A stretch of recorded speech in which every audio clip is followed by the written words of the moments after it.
ബ്ലൂമ സൈഗർനിക് എന്ന് പറഞ്ഞ മനഃശാസ്ത്രജ്ഞ 1920 ഒരു റെസ്റ്റോറൻറ്റിൽ പോയിരുന്ന സമയത്ത് അവിടുത്തെ വെയിറ്റർ, അതായത് എല്ലാ ടേബിളുകളെയും ഓർഡറുകൾ കൃത്യമായിട്ട് ഓർത്ത് വയ്ക്കുകയും കൃത്യമായിട്ട് ഓർഡറുകൾ കൊടുക്കുകയും ചെയ്യുന്നുണ്ട്.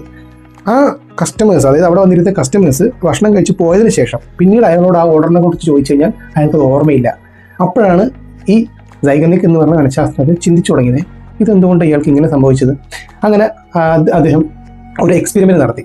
എക്സ്പെരിമെൻറ്റ് ഇങ്ങനെയായിരുന്നു: ഒരു ഹാളിൽ കുറേ ആൾക്കാരെ ഇരുത്തിയിട്ട് അവർക്കൊക്കെ ഒരു ലിസ്റ്റഡ് നമ്പർ ഓഫ് ടാസ്ക് കൊടുത്തു.